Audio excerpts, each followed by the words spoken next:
Welcome into lesson 45. Today we're talking about open position voice leading and chorale notation.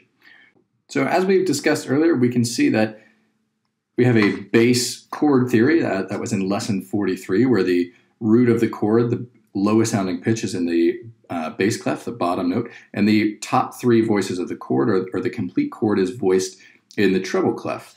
And in our chorale notation, we're actually going to split this up a little bit differently. Okay, so as we can see here, these are the same chords. They're both Cs.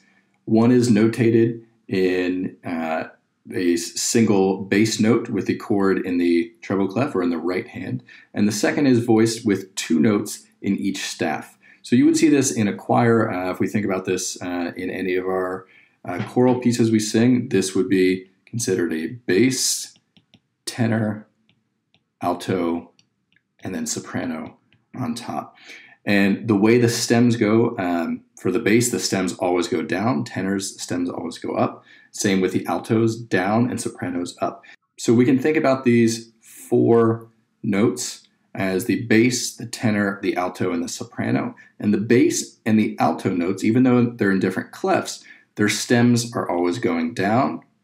And the tenor and the soprano, their stems are always going up. So this looks much easier to see when you're reading something. If you look in a hymnal when you're in church, or if you're in a choir and you're getting SATB music, soprano, alto, tenor, bass, it's easy to see the motion and the contour of each line without getting confused and all the chords jumbled up together.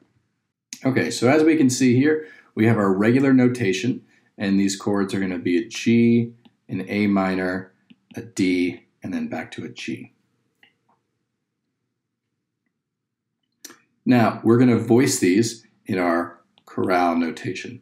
So, two notes in the bass clef, two notes in the treble clef. So we can keep our bass notes as they are, but we're just going to flip our stems and make sure the stems are always pointed down.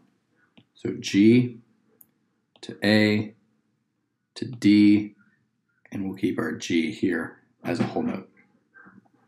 Okay, so next up, what is that first note? Actually, let's go from the top here. So the top notes are gonna stay, and their stems are gonna stay going up. So G, A, F sharp, and back to G. And let's do the alto voice. So that first note is a D, so that can stay where it is. And then that moves up to an E, stem going down. It goes back to a D, and that stays on a D. All right, now the lowest pitch in that chord in the treble clef gets moved down into the bass clef. So that's going to be B. So that B is notated right there. That B goes up to a C. That C goes down to an A. And then that A comes back to a B. So it's going to take a little bit of practice to get your mind wrapped around these and how these pitches switch from one voice and three voices to two and two. Just like anything else, the more we do it, the easier and faster this becomes. So regular notation versus chorale notation. And that's what we're going to see in our choir books, in our hymnal, soprano, alto, tenor, bass, SATB, top notes, middle notes, and our bottom notes. Stems are always staying in that position.